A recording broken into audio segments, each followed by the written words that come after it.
Technical difficulties. We're back. You're like a broadcaster. Good job.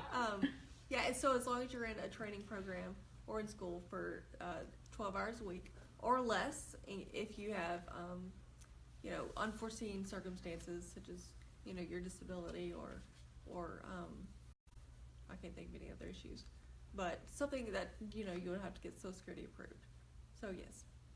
Now to get the student earned income exclusion while you're there, when you go to report earnings, you do have to show some documentation that you're in school. So Social Security might assume you're in high school, but they still want to see maybe a transcript or an ID, or if you're in college, a class schedule, something to show that indeed you are a student. Okay. Is there a limit to age for that? Below the age of 22, so 21 and below, and I guess the youngest might be 14. So, anyways, all right. So we're going to move on to SSDI. So these two benefits are affected in two completely separate ways when someone goes to work. Social Security Disability Insurance is an entitlement program, and with that you're entitled to something called a 9-month trial work period, where an individual can go to work and make as much money as they possibly could for 9 months and still keep their disability payment. So now the trial work period is, as I explained to a lot of my beneficiaries, is a period of time where you can try work. Part-time, full-time, anywhere in between, just whatever you can do, and there's no penalties for attempting to try, no matter what you earn. Now Social Security doesn't count a trial work month unless you earn above $850 a month. So if someone were to go to work, they go back to work, and they've gotten on disability and they make $1,200 for 4 months, well, they're still going to keep their disability payment, and since they're exceeding $850, they've used 4 of their trial work months. Let's say they stop working for some reason, well, they still have 5 months left of their trial work period to go out there and try work again. So after someone's exceeded $850 9 times, then their trial work period is complete. You only get 1 trial work period in 1 entitlement phase. So after the 9 months have been completed, a beneficiary goes into a 3-year window of time called the extended period of eligibility. And this is where Social Security compares someone's wages to what's called substantial gainful activity, and it's a value amount. And for this year, that value amount is $1,180 a month. So in this 3-year window of time, if someone exceeds that SGA amount of $1,180 for this year, their full disability payment is suspended. It's not reduced like SSI, it's all or nothing. Now, if someone's earnings are below $1,180 during this period of time and continuing on, they'll continue to receive their disability payment. Now, this 3-year windows are really great work incentive as well, because if someone wanted to get a full-time job and try to work their way off benefits, there's a 3-year safety net where if someone goes to work and tries and gives up their disability payment, they're guaranteed to keep it. They're guaranteed a re-entitlement if something were to happen. So let's say someone works for 2.5 years or a year and a half, and they lose their job for any reason. They get fired, their disability causes them to lose their job, they get laid off. All they have to do is notify Social Security, and Social Security will reinstate their benefit. No ifs, ands, or buts about it. You don't have to reapply. You don't have to wait 5 months. You don't have to battle it out for 5 years, 3 years. So, that's a lot of individuals' biggest fear, because for some people it takes many years to get on, and for others it takes 5 months during that waiting period. Some people get on quicker than others. Now, in regards to the Medicare will continue for 93 months after the trial work period is completed. That's 7 years and 9 months of continued Medicare if someone were to work their way off benefits. Now, if an individual wanted to just supplement their disability payment, and we have a lot of individuals who might not be able to, work their way off benefits or just want a part-time job to supplement, As long as their earnings are below 1180, then they can keep supplementing their disability. Now, the work incentive that we talked about before, impairment-related work expenses, that is also included with SSDI. So let's say someone is working and they're close to that SGA amount of 1180. Sometimes they might be over. Now you can use your impairment-related work expenses. You can use it as deductions from your earnings in that area as well. So sometimes someone can be earning above SGA, but when someone calculates in what they pay out of pocket each month in regards to their medical expenses, if that brings their earnings down below the SGA amount, then they'll continue to draw their disability payment. So, the government wants to take into account that as a disabled person, you probably pay a lot in out-of-pocket medical expenses, and they want to take into account for all of that. There's also a few other work incentives that are kind of get in the weeds, but we are a resource that helps individuals understand these work incentives and utilize them to the best of their ability. Let's see okay, so let's say someone does want to get off disability altogether. After that 3-year extended period of eligibility, which again follows after the trial work period, let's say someone kind of exceeds on after that. Well, as long as if they're earning below SGA, they can continue on working indefinitely below that amount and still supplement their disability payment.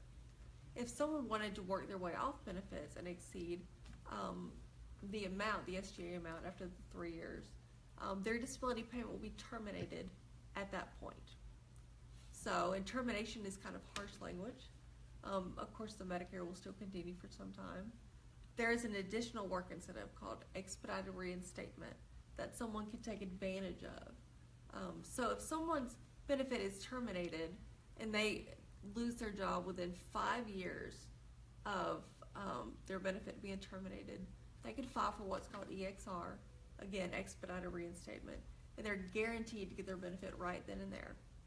As long as they still have the same disabling condition, which Social Security will evaluate them for, they can get back on the same benefits that they were on. So, what I'm here for is to demonstrate there are a lot of safety nets when it goes to working and being on these benefits. And I know those bad stories circulate a lot more than the good stories about working and losing their benefits and their Medicaid. But the good ones never circulate. So you just get the bad ones that are everyone's at an individual level. So everyone's case by case. Everyone's different. Everyone's benefit is different. Everyone's goals are different. So you can't just look at a one-size-fits-all. Now there's one other work incentive that I'll go over to kind of conclude. It's called the PASS, Plan for Achieving Self-Support. Now we do these PASS plans all the time. And what the PASS plan is, it's a work incentive that allows an individual to use any other income besides the SSI to save for or purchase things that help them reach their occupational goal. So we've used the PASS plan to help people purchase things for startup business costs. We've used the PASS plan to purchase educational expenses such as tuition, books, backpack, laptops. We've used the PASS to help pay for vehicles for individuals who are working and might be getting a ride and they don't have their own vehicle, or for individuals who don't have a vehicle at all and they're at a point of needing one to get to and work to reach their occupational goal. The PASS plan gets a little confusing again, it depends on what you're receiving. But if someone has any other income besides SSI, so if someone's on SSI and they're working, they can use their work earnings. Or if someone is on disability, Social Security disability insurance, they can use that benefit to put in a PASS plan, and we would make them eligible for SSI to live on and pay their bills with, their living expenses with, while they're going to school or trying to reach their occupational goal. So, and what it does is we allow someone to become eligible for SSI. So someone would get the full amount in SSI of $750. This would help pay their living expenses while they're using their disability payment to help pay for their whatever expenses they need assistance with, or their work earnings. So I'm pretty sure I'm gonna get a lot of questions about that. Did I make that any more confusing? Any questions? No? That was the first we had heard about Yeah, that. we're- kind of we're all- so yeah, we don't even know what to ask. You don't know what to I'm ask. thinking, could our question be, could you say that again? Well, let me give an example. That's the best way to clarify things. So let's say in that past example that someone's working $685 a month. They're getting a part-time job, but their goal is to move up to management. They've got some work goal that's going to have them exceeding the SSI break-even point and becoming self-sufficient. Well, if someone uses that countable income, remember the $300 that was counting against the SSI payment? If someone uses that countable income to save for this vehicle that they need to help get them to and from work, if that's something that they need, or another example can be scrubs. Let's say they're doing some work that involves equipment that they need, such as scrubs or shoes. They can be using their countable income, that $300 a month, to save for or be purchasing this income or the things that they need. And what happens is Social Security excludes that income in a past plan. So their SSI is going to be bumped up to the full $750 instead of the $450 that they were getting, while they're using their countable income to save for or purchase the things that they need. Now, once they've gotten to that point where they've saved up for their vehicle and they've purchased a vehicle, then their past plan ends. Or if they've gotten the equipment that they need for work, whether that be scrubs or, I don't know, a gentleman doing welding and he needs welding equipment. The past plan can be used for a lot of other things. So that's an example with SSI. Let's say someone is not receiving SSI at all. Let's say they're receiving $800 in disability each month. Well, they can use their $800. Let's say they're in school. We do a lot of these. They can use their $800 in disability to help pay, say, for their tuition each month for school, or a backpack, or a laptop, or mileage. We've used it for mileage while they're in school. Well, the question is, if I'm using this income for that, what am I living off of? Well, we exclude that income, again, because any income put in a past plan is excluded. So that income gets excluded. We make them eligible to live on SSI of $750 while they're going to school. So they'll get two payments, $750 on the first and $800 on the third, while they're using their $800 to, again, help pay for whatever expenses they need to help reach their occupational goal. So examples typically clarify things a little better.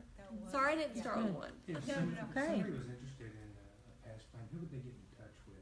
Because I know routing a plan is probably not just something anybody can just do very easily. Well, the application is actually fairly straightforward these days. It used to not be, but there are some areas on there that people do need assistance with understanding. And that's what we do. We help draft past plans for a lot of people.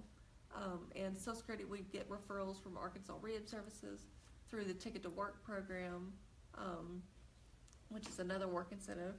You know, all this is part of the Ticket to Work program through Social Security. And when someone is getting services from, say, Arkansas Rehab Services, they do have a ticket. And this ticket, when it's in use with a vocational rehab agency or an employment network, throwing out a lot there, what it does is it permits Social Security from doing a medical review on someone while they're trying to utilize all of these work incentives. So they know they're guaranteed these work incentives while they're trying to go to school, while they're trying to go to work. Forgive me. Where was I going with that? What was your question? It was just about what somebody should do if they weren't interested Okay. in trying to develop it.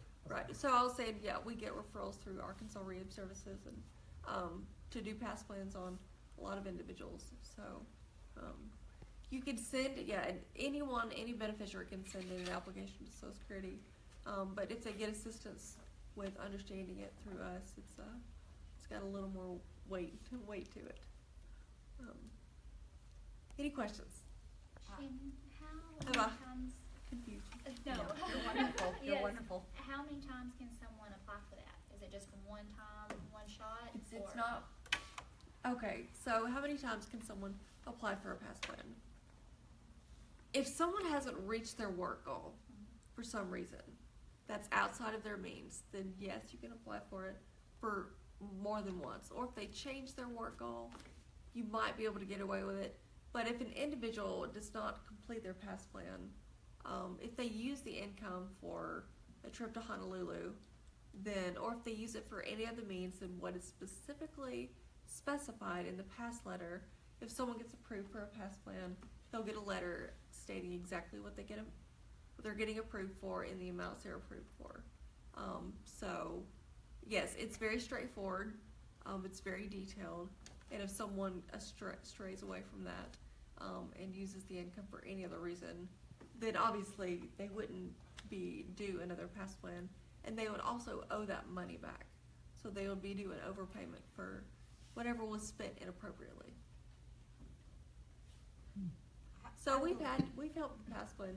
I've had one individual who used it to go to school, and I lost contact with her for a long time, and she went down to, I think, Camden and got a scholarship, and then she moved back to Little Rock, and she was at the point of graduating, and she needed professional clothes. She didn't have any clothing to go interview in, so we did the pass plan a second time because she still hadn't met her occupational goal. Yes, she's graduated from school, but she's still not gotten her job. So we want to give her professional attire to go interview in so she can hopefully acquire the job that she's aiming for. Mm-hmm. Any other questions?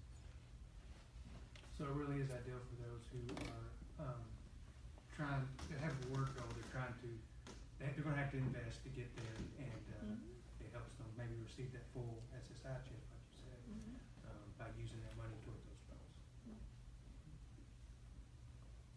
Yeah. I have another one that's kind of off topic. I don't know. Do you have any information about ABLE accounts? Okay. Yes. I don't know how much you can be speaking on the topic. Before I go there, let me address waiver. So we also help people understand the income limits for waiver services. There's a couple of different waivers in the state of Arkansas. There's the AR Choices waiver, which I'm on, and then there is also the ACS, Alternatives for Community Services, also known as the DDS waiver. Both of these waivers have an income limit, and Social Security kind of refers them to the 300% rule, which is the income limit for these waivers is 300% of the federal benefit rate of SSI. What that means is if the full amount of SSI for this year is $750, so 300%, so 3 times the federal benefit rate of SSI is the total monthly income limit for these waivers. And for this year, that's $2,250 a month that someone could earn up to total, and this would include their Social Security if they're receiving that before their waiver is impacted.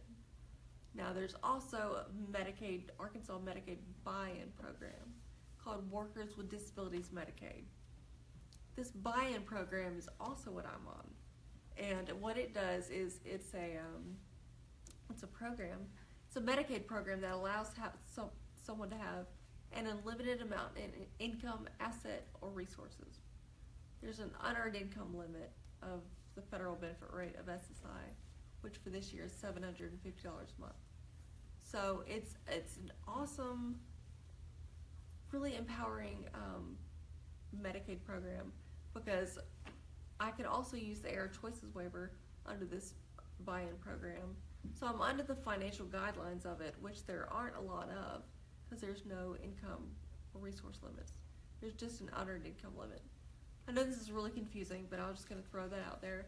But so for this age group, the ACS waiver, which would probably be the waiver that most individuals that you have impacted would be on, there is a total income limit for this year, $250 a month. Now, is that for the person that's on the waiver if they have income? Is that what you're Yes. saying? Okay, it's not The like person on the waiver, not right, the so parents the or parent's the- income doesn't count, a husband's income doesn't count, it's just the person on the waiver. So this is total income, which is their work earnings, if they're receiving Social Security disability, their Social Security disability, total. Go ahead. I've heard there's a long waiting list to get on waiver. Is that years long? The DDS waiver there's a very long waiting list. The AR Choices waiver, I don't know if it even has one. It used to. And that is for Doesn't. people 21 or older. The AR Choices waivers for individuals who are 21 and older who meet the definition of institutional level of care and who are on a functional need basis only, I believe. You're right. I have a 64-year-old family member whom I've been dealing with. Arkansas Choices are trying to get them on that plan for over a year now that I've been struggling with, and I will be meeting with you after the meeting for more information on the side, but that's how I know there's not a waiting list. Oh, okay. So, Well, wonderful. Yeah. Able accounts. Real quick, I just want to say that one of the things that I think we have all heard is that a lot of people are afraid of their kids going out and getting even a little part-time job, you know, that it's going to end up taking them off of any kind of insurance, any kind of income, and that, you know, then the parent is frantic thinking, well, I can't let them go to work because they'll lose their benefits, and how can I take care of them if, and what you've already shared with us tonight, I think is gonna give a lot of parents a whole lot of peace of mind, and just invaluable information. And for those of us who, you know, are excited about our kids having that opportunity to work and to find that meaningful employment, the things that you've shared tonight has I guess kind of, you know, made us feel that more empowered to encourage them to do that, because there are so many safety nets to help protect that person as they're trying to find their way, Right. if you will. So Right. thank you so much for that information. Able accounts. Okay, so an able account, several years ago, President Obama signed into law what's called ABLE, Achieving Better Life Experiences. And what an ABLE account does is when someone's on SSI, if they're on any Medicaid program that's means tested, again, where any income coming in, what does count in some form or fashion, someone can use an ABLE account for these means tested Medicaid programs, and they can have savings, and it won't impact their Medicaid eligibility for these programs. So for all means tested program, including SSI, there's a resource limit of $2,000 a month. So an individual cannot have over $2,000 in checking and savings combined at the end of each month, or they would be ineligible for SSI benefits, Medicaid, or if they're on any other state Medicaid program. If they exceed that $2,000 resource limit, then they would not be eligible for their program. So the dilemma with that is if you are a person with a developmental disability, or you're a parent, and you're concerned about the well-being of your child and being able to pay for their medical expenses as time goes on, you would want to have the ability to save for that individual, or that individual who can make conscious decisions of themselves would want to have the ability to have income in a savings account in case something they happened to them and they needed that income for qualifying expenses. So what the ABLE does is it allows an individual to set aside income that will be excluded. So get this, for means tested programs in an ABLE account, you can put up to $100,000 in all that income for, do what? Is it over a year? Or per month? Isn't there a monthly cap too? No, well, I'll get to that. So up to one time standing 100. So not, okay, so no one's gonna probably save that much and still be on SSI. But an individual, anyone can contribute to an ABLE account. A beneficiary, a parent, grandparents, And you can only, there's a cap of, yearly cap of $14,000 a year. So less than $14,000 a year can be contributed to an ABLE account. Arkansas has not set theirs up yet. I've been in direct contact with some of the individuals at DHS, and it's like, you check up on them, and they're like, oh yeah, we're gonna roll it out in the next month or two, or February, and then February comes around, well, it's looking more like April or May, and April comes around, it's, you know, probably towards the end of May. But as it's standing right now, the vendor, I believe, has been approved, which is the governing agency, I guess, the bank, who would be doing these accounts. They've got 90 to 100 days to set everything up, so there still will be quite a time to do that. So we can't do that until they get it set up, right? However, Yes. there are ABLE accounts in other states, and these states, there's a lot of states, and most of them allow out-of-state residents to contribute to an ABLE account. And also, when our state starts theirs, you can transfer that income into the art. Now there might be a transfer fee. You are dealing with banks. The Promise Grant is ending at the end of this year, and this is a great question, coming at a great time. So I was just emailing back and forth about this.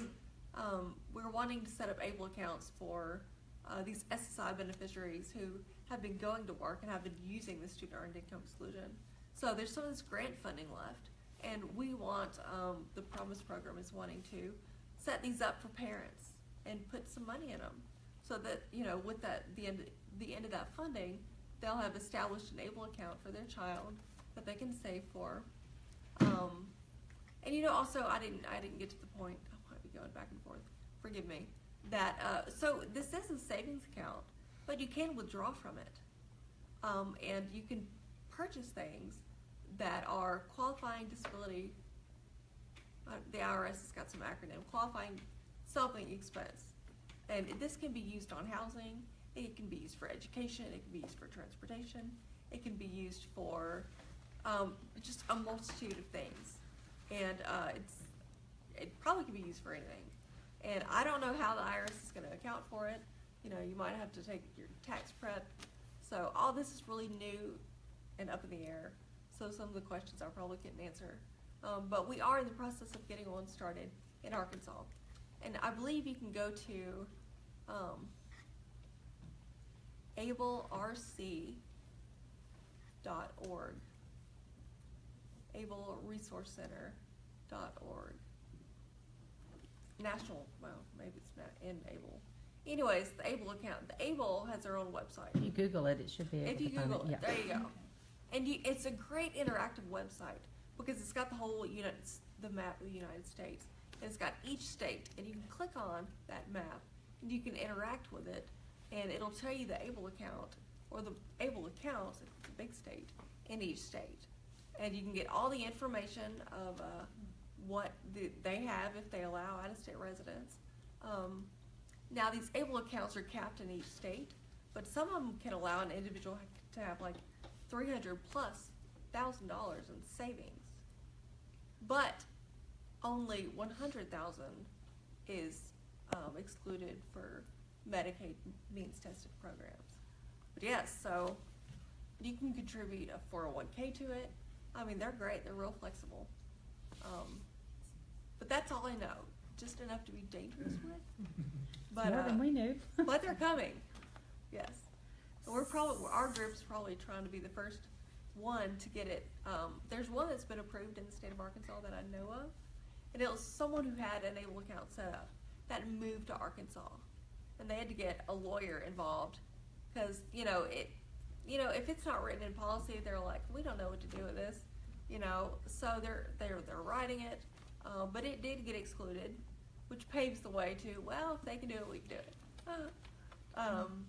So yes, that's what we're trying to do right now. Hopefully this year we'll see that in Arkansas. Yes, it should. Wow. It should. Hopefully this year. Hopefully. They kept pushing it back last year. But I'm very hopeful for this year. So like I said, I've heard the vendor was approved. They have 90 to 100 days, to set it up. And I think it's gonna be run by the Arkansas Department of Treasury. So how would that compare to a special needs trust? The pros and cons of the difference there? It's a special needs trust Mhm. has to be set up by a third party. Mhm. So an ABLE account can be directly controlled by the beneficiary. Which is an advantage right there. Mhm. And I don't know that much about special needs trusts, other than they do have to be set up by someone else, and they're probably not. You probably can't just withdraw from it, and what is withdrawn, you can there's probably limits to what can be withdrawn. And whereas in an ABLE account, there are lots of things that you can withdraw and use it for. It'd be worth doing our homework to compare There you pros go. and cons. Okay. Mhm. Any other questions? With an ABLE account, and I may be asking a little prematurely here, but, let's say there is money in that account and you can, like, let's say that you have just a off month and like there are things breaking and all that, but it's something you can have readily available access to those savings if you need them. Cause you said like you can use them for housing and transportation and education. There's a whole list. I mean, you can go on, again, that website, you can find it. And each state has their own description of ABLE. And we will too when it rolls out. And it explains what can be used. It doesn't give it specific examples. It's kind of like, this list could include anything, basically. You know, you basically can make a case for anything under these broad umbrella groups of education and transportation. So I wouldn't really know specifically, but it does state on these websites these qualifying expenses.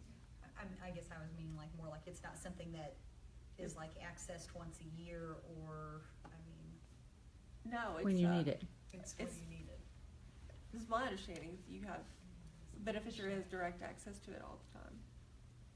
It's like a bank or a checking account. That's And it's not counted against you as a resource. right. That's huge. Yeah. Yeah. I'm just wondering, so does that tie into why the state is continuing to lag to get it into place? I mean, does it play a role in anything, or What? as the rationale as to why the state doesn't I mean, have things in, they keep putting you off and keep rolling right. it farther and Well, I mean, farther out? it's- You know, they do have to look and find a vendor, you know, someone who's gonna run it. Then they do have to go before a panel. It does have to be approved. It does have to be written into DHS policy. It does have to be Oh, my. drafted. So all these things have to take place before it can officially be set up. Is there something that we can do as parents or advocates to help say our piece to promote that? Will it make a difference? Can we make a difference? You know, they were wanting a listening tour. Beneficiary or a gentleman. I don't know, but I knew they were open to a listening tour of listening to parents or groups with that are involved with people with disabilities. I'm not quite what they're listening for, but a listening tour, I assume, of the needs and how these will benefit people. So I know they were open to that. They were open to doing that. That is one of the biggest things, like, I remember when, as a single mom at the time, you know, with this little boy who I had no idea how far, you know, what all he could do in life. And it absolutely disturbed me how I could not save any money for him for college.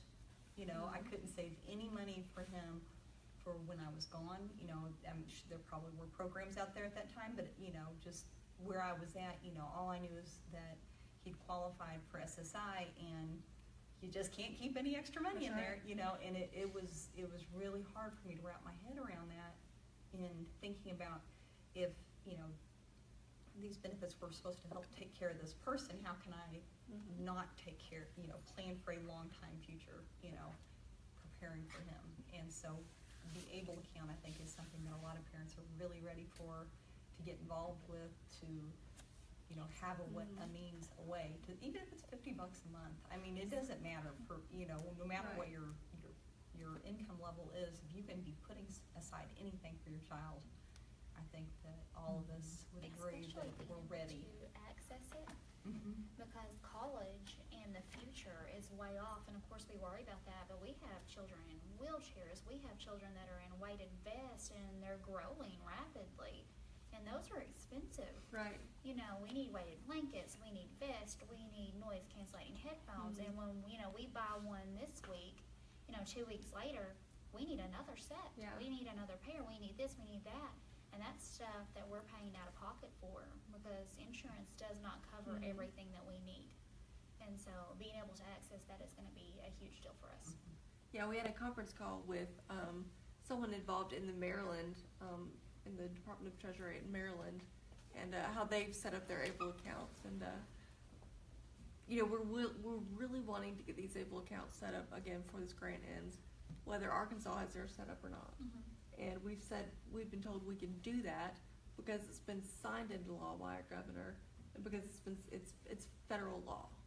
So whether or not it's been written into DHS policy, they're in the process of getting it, but we should still be able to do it now, even if it's in an out-of-state ABLE account, just because it's law.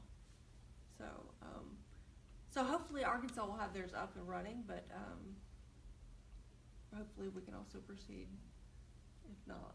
So you can go to another state? to Absolutely. get an ABLE Mhm. account? Okay. So now Florida doesn't accept out-of-state residents. Ohio does. I think Nebraska does. Not every state has theirs set up, but you know, it's been so long since I've been to that map to see which ones have set theirs up, but I would say most of them are So- allowing out-of-state residents to set theirs up.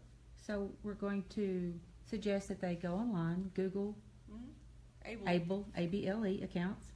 And you could just do not really ABLE account, ABLE National Resource Center. ABLE National Resource Center. Is that about correct? Yeah, that might be the website. I knew it had an in it somewhere. Mhm. ABLENRC.org. ABLENRC.org. probably it. Okay, try that, Someone can ABLENRC.org. Google that. Yes, that's what it is. That's what it is. There you That's what go, it we is. confirmed, that's what it is. That national was in there somewhere. Great. Yeah. And then we can do our own surfing and researching and, Okay, so if Yeah. you are a guardian, you can set it up for them if you're the recipient's guardian. Is that correct? Did I confuse? I don't. Again, I probably know more information that I'm dangerous with, so I don't know definitively. But yes, I would assume if you're a guardian, but I would also assume that the beneficiary would need some input. Okay. Mhm.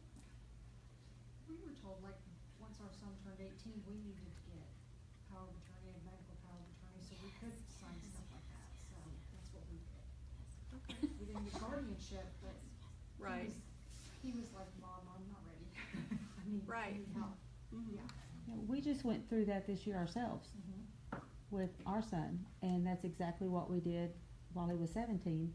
And it doesn't exclude him from anything. He's still a No. responsible adult, and he has to learn to live, and we help teach him. But you can be there just for that, to help sign, to help guide, that because they're 18, even in their healthcare field, after they're 18, the physician or the hospital or whoever, they don't have to tell you anything. Yeah, You and know. that's what I understood with IEP meetings too. You don't even get to come to the IEP meeting once they turn 18 unless you have That's power of attorney. right. Yeah. Right, and that is doable here in our local, we have local resources for that. And I was able to, find that out from Angela here, and then we got ours done, so I'll be happy to share some information with you on that. Yeah, I've got one on my son already, but we got to hire an attorney and get it written up. I'll need that. Good It's deal. not cheap, but it's worth it. Yeah. It's not cheap, but it's invaluable to have in the end, yeah. I have a question that may not be related to ABLE, so is there any other questions on that? And this may not be a question you can answer for us, Shannon. With the changes that are coming to our state, and we have parents that are, you know, they do not work outside the household because they are on call 24/7 for their child, for their child's needs. Do you know about, having to, I guess, report in that you work or volunteer, or because you are that person's primary caregiver? Is there some exclusion? And this has to do with like losing Medicaid coverage, losing, basically, is that making sense? Mhm. Okay, say it better for me. So with like the parent being on Medicaid, the state, Are you talking? Oh, cause they Well, did that work thing? the Yes. Arkansas Works Yeah. program. Arkansas Works, thank you. Yes. Okay. Arkansas Works. Good question.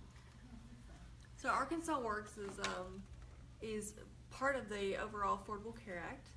Arkansas Works is Arkansas's Medicaid, and Arkansas is unique to different states because we are using our Medicaid funding to help low-income adults purchase private insurance with that Medicaid funding, or if they meet a kind of a frailty, I guess kind of not so healthy, I'm gonna watch my words here,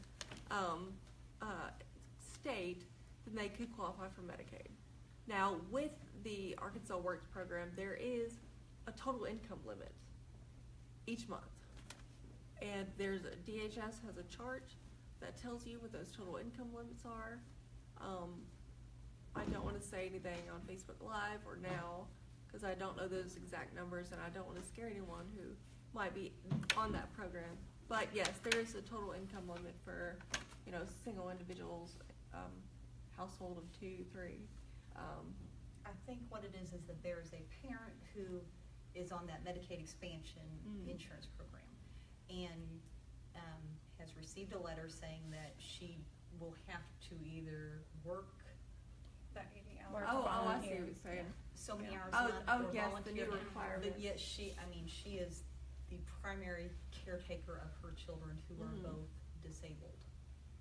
And, Okay. I mean, they are in school, you know, I mean, Yeah. somebody could, some foolish people can sometimes Right. say, well, you can go get a job, And- you know, right. and that's not a reality I- for many okay. of us. Yeah, I understand what you're saying, and I do understand the requirements now, so, that's not my Not your expertise. I'm gonna expertise, okay. defer you to DHS, Okay, cause they're the ones who makes the rules and eligibility decisions for that program, and, plead your case. absolutely.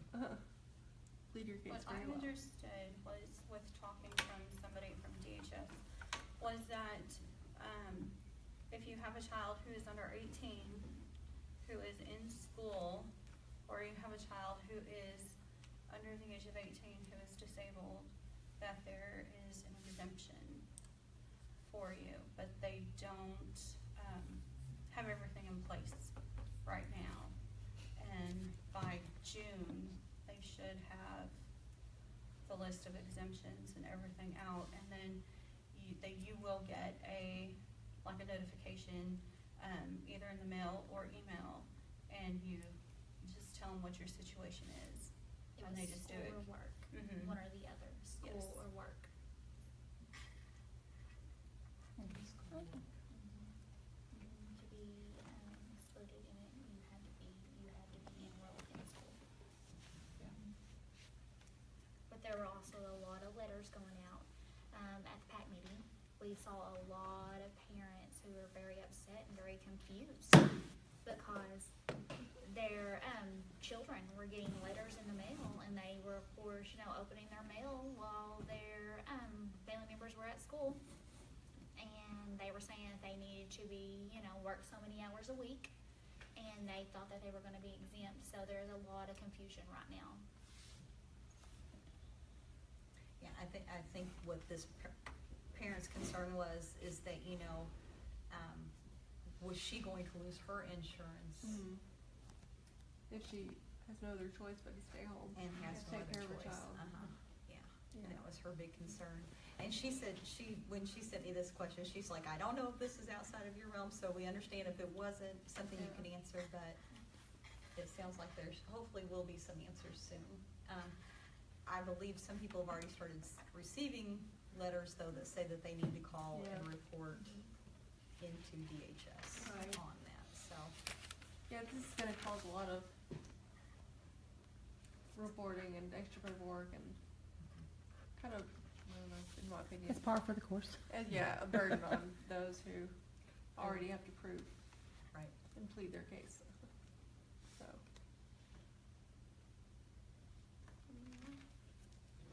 Any questions that you have seen coming in? No?